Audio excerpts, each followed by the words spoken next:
कर गए हैं, लेकिन परिस्थितियां जस की तस।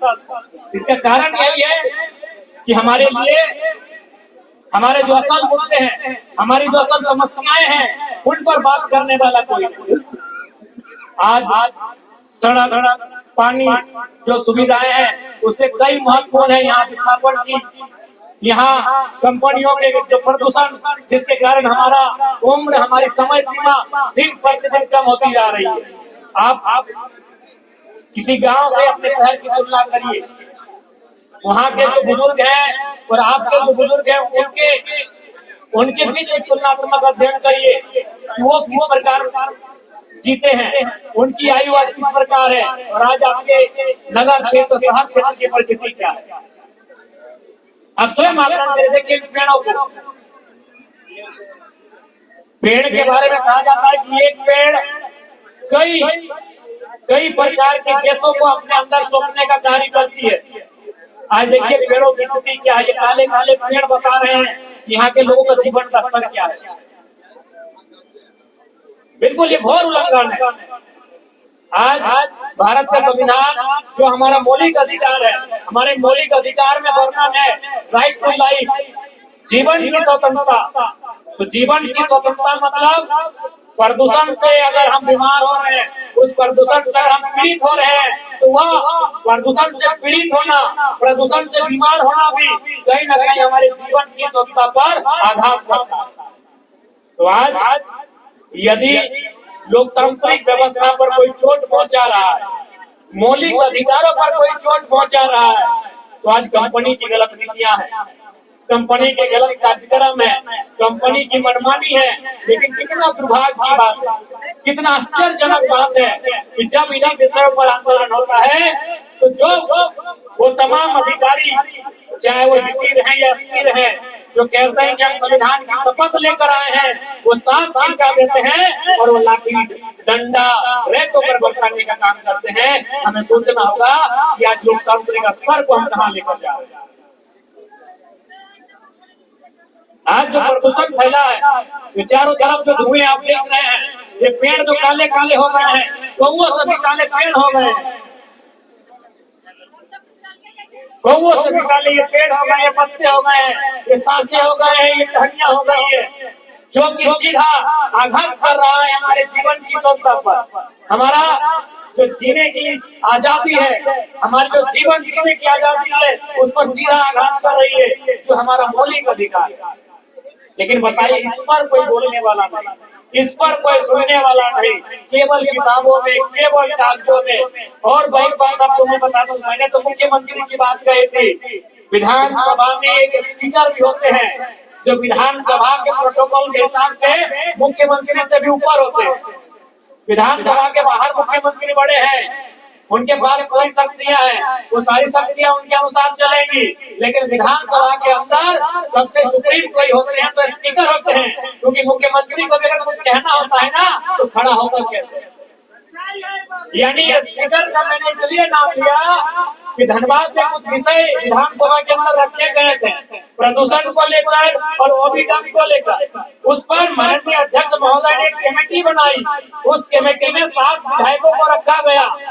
उसके बाद भी समस्याएं जैसे की तैसे। स्पीकर जो विधानसभा को संचालन करते हैं, विधानसभा के भीतर के कैप्टन है, leader of inside of assembly, अंदर के जो कैप्टन है, विधानसभा के संचालन के जो कप्तान हैं, जिनके कहने से विधानसभा संचालित होती है, उस शख्स ने एक समिति बनाई और उस समिति को पूर्वांचल के क्षेत्रों में विजिट करने के लिए भेजा कि आप जाइए और कहां लोगों की समस्याएं हैं, प्रदूषण को लेकर समस्याएं हैं, कंपनियों के द्वारा जो ओबीडम किया जा रहा है वो जबरन उनकी जमीनों पे किया जा रहा है। लेकिन रिपोर्ट गया, अब पता नहीं रिपोर्ट में कितनी पारदर्शिता है। ये तो 7 विधायक जिनको चुना गया था, ये लोग जाके उन दलालों के साथ कहीं चाय पानी पीकर रसगुल्ला तक खाने नहीं पहुंच गए, ये हमें संदेह है। ये हमारे राज्य की सच्चाई है। सोचिए, जिनको हम मानते हैं कि यार सीएम सुपर होता है, स्पीकर ऊपर होता है, आज उनके निर्णयों के धज्जियां उड़ाई जा रही है। तो सोच के देखिए अवैध अवैध पूंजी वाले, अवैध पूंजी वाले कितने सुप्रीम है इस राज्य में। माफिया लोग, अवैध रूप से पैसे कमाने वाले लोग, अवैध रूप से फैक्ट्रियां चलाने वाले लोग आज हमारे राज्य में कितनी पकड़ रखते हैं, कितना वर्चस्व रखते हैं। आप ये अंदाजा लगाइए कि अध्यक्ष महोदय ने टीम बनाई, उस टीम में जाने के बाद भी समस्याएं वही ओबीडब्ल्यू किया जा रहा है, वही रेतों की जमीन पर जबरन कोयला खनन किया जा रहा है, वही प्रदूषण उनके घरों में छोड़ा जा रहा है, उनके गांव काले, उनके जंगल काले, उनके पेड़ पौधे काले, कोई एक्शन। हम किस पे उम्मीद रखते हैं, किस पे उम्मीद रखेंगे। मुख्यमंत्री ट्वीट करते हैं, उपायुक्त ट्वीट को संज्ञान में लेते हैं, उसके बाद भी प्रदूषण छोड़ा जा रहा है। इतना कमजोर स्टेट तो नहीं होना चाहिए। अरे आप दिसम गुरु शिबू सोरेन के बेटे हैं, दिसम गुरु का नाम, उनका कार्य कोई भूल गया है। ये हमें लगता है क्योंकि ये होता है, अगर एक पीढ़ी संघर्ष करती है तो शायद दूसरी पीढ़ी नहीं करती है, तो मुख्यमंत्री ने संघर्ष को नहीं देखा है। आश्चर्यजनक है, आश्चर्यजनक है कि मुख्यमंत्री के कहे अनुसार भी जो कहते हैं उसका भी अनुपालन नहीं हो रहा है, उनके निर्देशों का अनुपालन नहीं हो रहा है। कहाँ से हिम्मत है, तो हिम्मत है भाई, हिम्मत किनको है, अंचल अधिकारी को है, बड़ा बाबू को है, अफसरों को है। खुला छूट है कलेक्शन करने का, खुला छूट।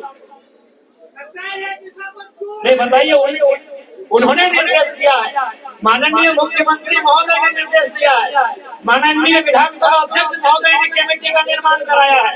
उसके बाद भी अगर समस्याएं नहीं समाधान हो पा रही है, अगर उसके बाद भी लोगों के प्रॉब्लम खत्म नहीं हो पा रहे हैं, उसके बाद भी अगर माफिया उनपे वर्चस्व स्थापित कर रहे हैं, तो भाई कहीं न कहीं आज या तो सवाल ये खड़ा होता है कि लोकतांत्रिक मूल्यों का अर्थ नहीं रहा, या तो दूसरा सवाल ये खड़ा होता है कि जिनको जिम्मा दी है लोकतांत्रिक मूल्यों के संचालन का, वे कमजोर लोग। या तो लोकतांत्रिक व्यवस्थाओं पे सवाल खड़ा होता है, या तो इनकी कमजोरी पे सवाल खड़ा होता है। ये हकीकत है। बहुत सारे सरकार के समर्थक हैं, तो आप भी चीजों को जानिए।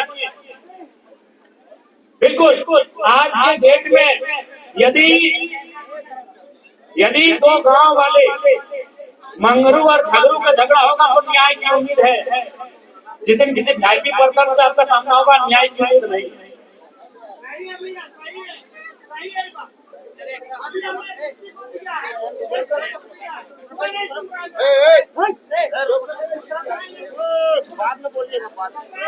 ठीक है काको, क्या है अल्लाह कर रहा है, नहीं सुन रहा है। ये गांधी का देश है, ये भगत सिंह का देश है। आपको